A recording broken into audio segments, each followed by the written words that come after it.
Welcome, my friends. We are live on this special bowl preview, Pinstripe Bowl preview edition of Our Bleepin City. Got my special co-host here today. He's going to be helping me out with the preview show for the Nebraska side. He's doing all the intel over there. Not wasting any more time. Let me bring in my man, my brother from Indiana, Lancearoni. Lance, welcome to the show, my friend. What's up, baby? How you doing? All right, so we got the latest Pinstripe Bowl news today. BC, Nebraska. Believe it or not, this is the first ever meeting between the two teams. It'll be going down tomorrow at noon on ABC. Lance, you have been researching Nebraska. BC, I believe, opened as like a 4-point underdog. Yeah. I know that line has moved a little bit. And it's actually been going back and forth now because we have, well, the news of the day, the big news of the day for on the BC side is the nation's leading sack getter, Donovan Ezeraku. This is a big blow to BC. That's is huge. out. Trying to protect those assets for the NFL. He's going to be definitely a high round NFL pick. He's out, as well as one of our offensive linemen, Trujillo, I believe his name is. So that's a big blow that just came out today. Bill O'Brien said that in the press conference. That's huge. On the BC side, BC is led by quarterback Grayson James, who took over midseason for Thomas Castellanos, who decided that if he wasn't going to be the starter, he wasn't going to be on the team. So he decided to transfer. He's going to be going to Florida State. Yep. But it has opened the door for Grayson James, who has played fantastic. BC comes in at 7-5, and Nebraska comes in at 6-6. BC is also led by receiver Reed Harris and running back Kai Robichaux, and tight end Morales is their top TD receiver. Lance, who are the players to watch for on the Nebraska side? What are we looking at over there? Well, I mean, for Nebraska, they're out. I'll start with some guys that they're out to kind of mix it up, because this is going to be key, especially for Boston College's defense, to key in on that they don't have to worry about these guys. One big one, the receiver, Isaiah Nair, he's out. Obviously, he's getting ready to probably try to prep for the NFL, get his body right, get those things right. Yeah. So he's not going to play, and that's a big loss for Nebraska. They're also without a guy, Dante Down, running back, and that's a big loss for them, because now they've got to plug in Emmett Johnson at running back. So, Emmett Johnson, he has seen the field this year, but he only has 1 touchdown. So it's not like he's a guy stepping in with 10 touchdowns or 12 touchdowns. Right. That's a guy that's going to have some pressure on him. They're also out cornerback Tommy Hill. So add that along. And then on the offensive line, they're out Micah Azuka. So they got significant. You start adding guys out. That's very hard to replace, especially going into a bowl game where you got to think Nebraska's lost 5 out of their last 6 games. They're not a team coming in hot whatsoever. Matt Rule, he's kind of in a way lost rhythm with this team. They've lost their confidence. They have not played well. And Matt Rule, he does not have very good bowl game success. He's only 1-2 lifetime. I mean, not like he's been to a bunch, but in the 2 games he's been, he's not won them. So, it's been here's a crazy stat for you. Yeah. 2,920 days since the last time Nebraska has even been to a bowl game. So that's almost 3,000 days. I mean, can you even remember what you were doing 3,000 days ago? I don't even know what I was doing 3 hours ago, let alone 3,000 days ago, Lance. That's crazy. And that's the last time they've been to a bowl. Yep. Unbelievable. And that's crazy, because you think of Nebraska, I know us, when we were growing up, Nebraska was top. Top of the chain. They were competing for national championships every year. They're getting the top recruits. and then they really fell off hard. So this has kind of been, I guess, 6-6, kind of like a revival year a bit because they're back in the bowl. But sneaking in there at 3,000 days since the last bowl game, which is crazy. And as crazy, we say all that, and yet if you look at Vegas, Nebraska, I think right now it's sitting at a 3.5-point favorite. So like I've told you, we've been talking throughout the week. I probably since 3-4 days ago have said that I like Boston College by 3. I was telling you my score was 27-24. Yes. And a lot of the experts, of course, don't have it that way. They have, the 3.5, or even some. I saw one yesterday, 25-24 in favor of Nebraska. But being at Yankee Stadium, could be a little chilly in the air at noon. It's true. It's true. I didn't exactly look at the weather. I saw it. I think it's going to be a little bit warmer than expected, but still, it's still cold weather. Still cold weather game, and Nebraska. Most of the year they play in pretty mild conditions. So, and you never know. It might not just be cold. It could be wind. Is it going to rain a little? Is it going to snow a little? You never know with the Northeast. So the game, I think the game time conditions, especially for those of you putting little cheese on the game, might want to check the weather conditions as close as possible to game time, because that is going to factor. Because a guy like Bill O'Brien, who's coached here in New England for many years, one of their staples is situational football and practicing. Even though they got a nice little bubble down at BC, down at the Patriots facility, they'd always be outside practicing in the rain, in the snow. He's going to have them ready. You know that. And Matt Rule, he's been around the block too. So you think that they would be at least aware of it, but can they replicate those conditions in Nebraska? So it'll be interesting to see how the weather plays into effect. And one thing I'm wondering, sometimes the lines, they're almost set, not necessarily to like who they totally believe is going to win the game, but who they think the people are going to be betting on to try to get the bets the other way. So they might be setting those like that because they feel a lot of money is going to come in on Nebraska, just because of their fan base. You know what I'm saying? And they're trying to get you're talking about the betting back and forth. One thing that bettors are kind of maybe keying in on too, or at least something I've noticed with as let me say his name wrong.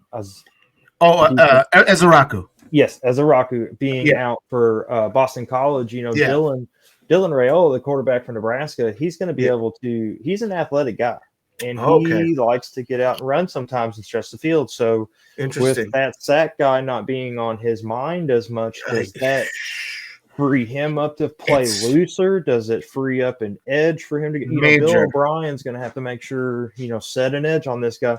Major factor. He completed 66% of his passes this year, threw for almost 2,600 yards. Now, where Raiola, in my opinion, is very up and down. He threw 12 touchdowns this year, but 10 interceptions. So, that's very interesting. That's not something you want to be like, hey, check this stat out. Not a good ratio. Not a good ratio. What about his rushing stats?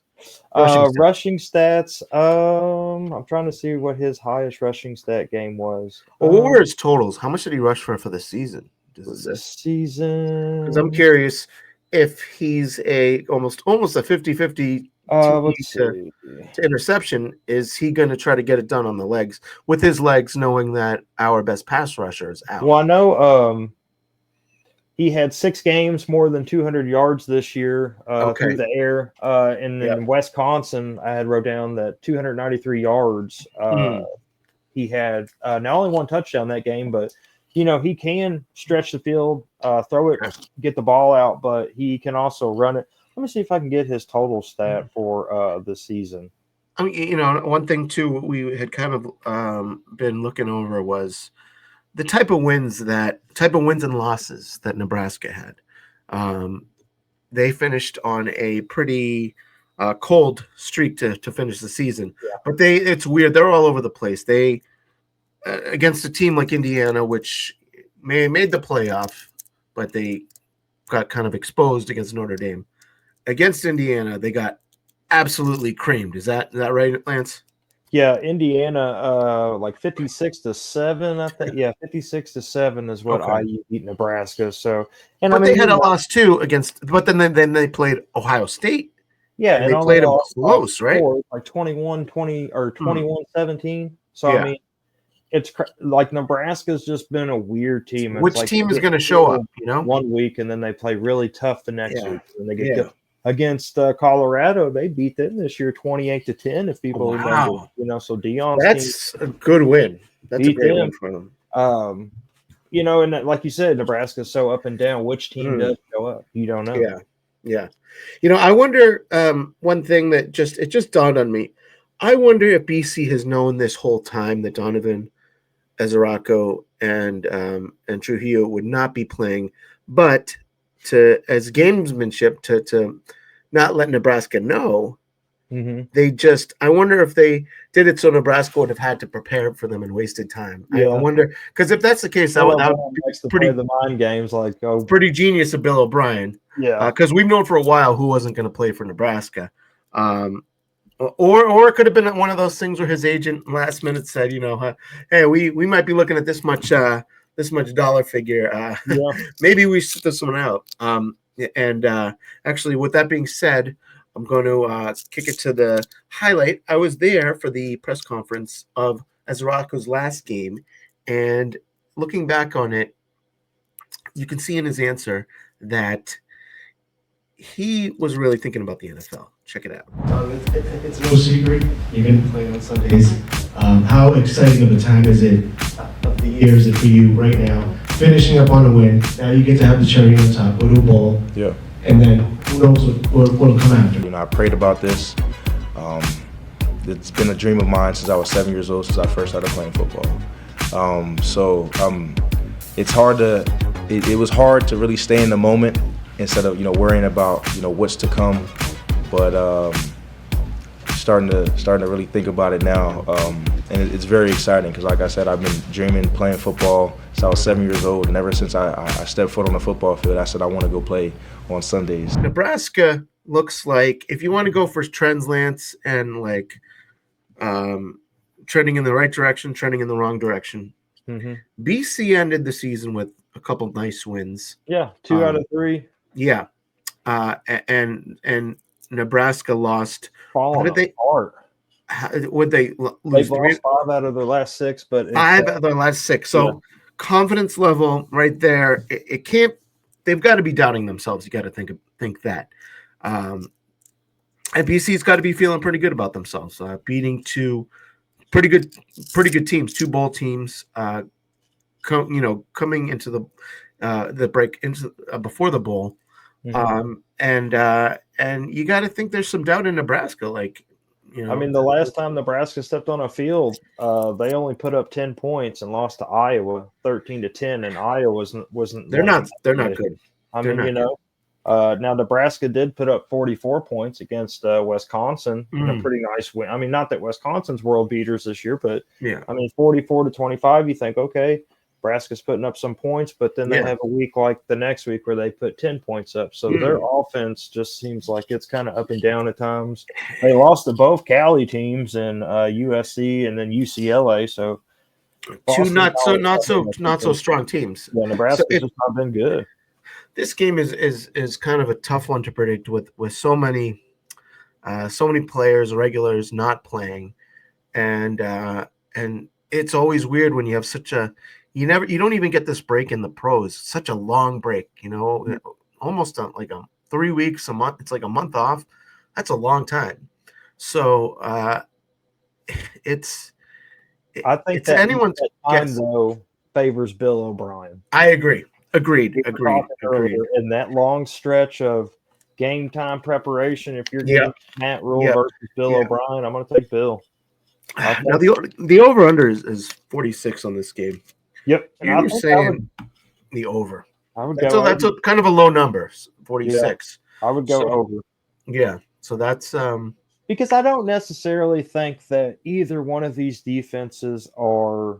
I don't think either one's going to shut the other team down or anything great point. like that. I think there are going to be some points scored. It's just going to be a matter of, which defense can get those offenses on the opposing team into 3rd and longs and get off the Yeah. field at times, Yeah. and who can get field goals as opposed to who gives up touchdowns.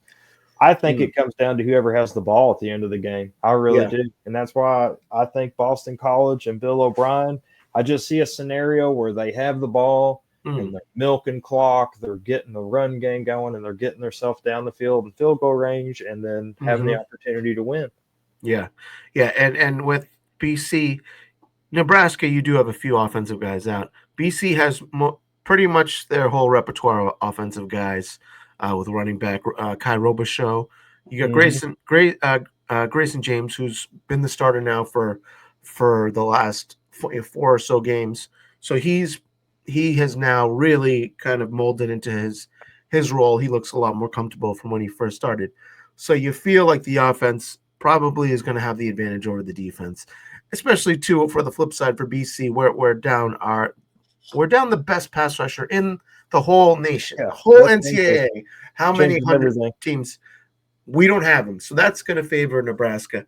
So yeah, I could see that scenario where we get some points being put up there. 46. I think that's a good chance that goes. And with Isaiah Nayer out for Nebraska, they'll lean on Jamal Banks. That's going to be the receiver for Nebraska. They'll lean on, and like I said, at running back, they're going to lean on Emmett Johnson to pick up, the missing piece of Dante Dow. So, I look for Matt Rule to, he'll put a game plan together. I don't think he's going to necessarily go out there and let his team get toasted in a bowl game. But, man, when you've lost 5 of your last 6, that's and you're going up against Bill O'Brien, who, he wants to end his first year with a bang. That's good for recruiting to say, hey, you got a bowl game. Let's get a better bowl game next year. Let's build on it. So it's big for both guys, of course. But I saw a stat that says 8 wins would be the most by a BC first-year head coach. So wow. So he could go for that. Yeah. I think he's motivated for that too. That's awesome.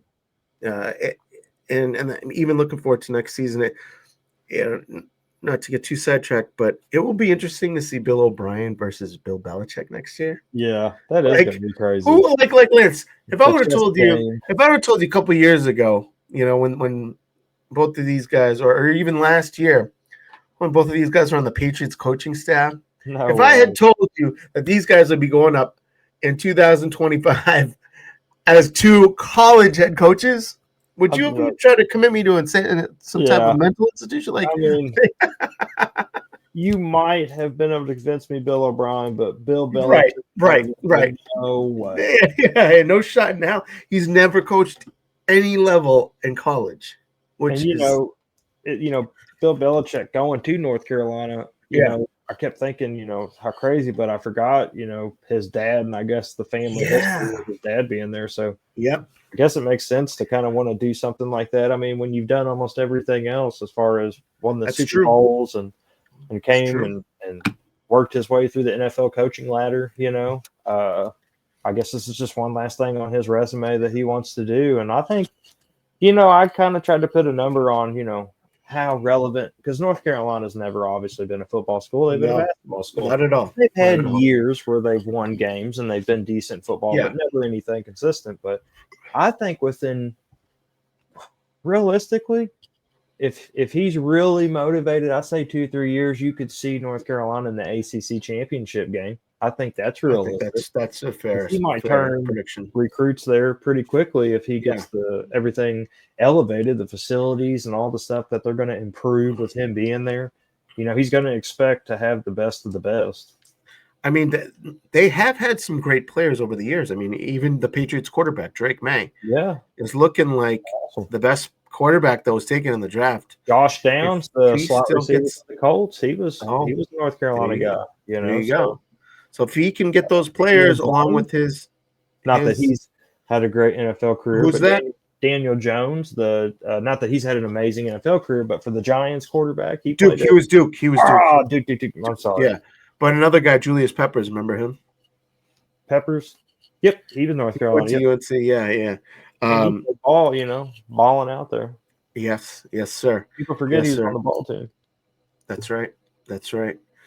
So, for BC, keys to the game will be for sure creating some type of pressure on Raiola, now down their best pass rusher, as well as putting up some points, establishing their run game, which is their strength. They've always been a great offensive line team. They got to establish the run because they are a run first to set up the pass team. What do you think the keys for Nebraska will be? I mean, Nebraska, their defense is going to have to make Grayson James feel uncomfortable. Yeah. They're going to have to put him, third and long. I mean, that's what every quarterback's nightmare kind of is. You don't want to be in those third and longs. Especially him, though, because he's not that type of slingshot thrower. They're going to have to do that by not allowing Boston College to get those, first yard runs of 4 and 5 yard chunks. They're going to have to pretty much close those gaps. They're going to have to get Jamal Banks on their offense going at receiver, Nebraska. They're going to have to get Emmett Johnson, the running back, going. But for Nebraska's defense, they're gonna have to key in on just making James's day a struggle, and also just kind of trying to take away your all's running game. That's it, man. That's it. Because Bill, he doesn't pass a whole lot, but when he does, it's effective because usually your all's run game sets the run. That's it. If you got James in third and short, in third and 4, third and 5, he's gonna make those. Get him in third and 10, third and 15. He's not equipped to do that, and he's not equipped on if they get down big. He's not equipped to get to have a shootout game. So I definitely agree with that. All right, prediction time. I think BC's got enough to win this. I'd say, some of the experts say Nebraska's more talented, but I think it's a real thing. The momentum and losing 5 out of 6 to end the season for Nebraska. I think there's going to be some serious doubt in their heads. BC winning the last 2. I like BC to win, probably pretty close game. Maybe it's 27-24 type game. I think it's going to be close. These two teams are pretty evenly matched. What do you see in it, Lance? And if you were a betting man, what would you take? I definitely, if I was just betting off what Vegas was throwing at me right now, I would take Boston College to cover that spread because I would take Boston College money line. Money line, that's a good point. They are going to win the game. I would take the over on the 46.5 because I think there's going to be some points put up in this game. I don't see it as a defensive struggle type game. I don't think you're going to see 42-37 type game, but I think the over is definitely the line to bet there. Agreed. Well, Lance, that concludes this preview show for the Pinstripe Bowl. Will you come back and do a post-game show with us, Lance? Will do. Love having you. All right. Well, Lance, pleasure having you on. For all you guys, all of our valued listeners and fans, thank you for joining us. Merry Christmas, Happy New Year, and we will see you guys next time on our Bleepin City.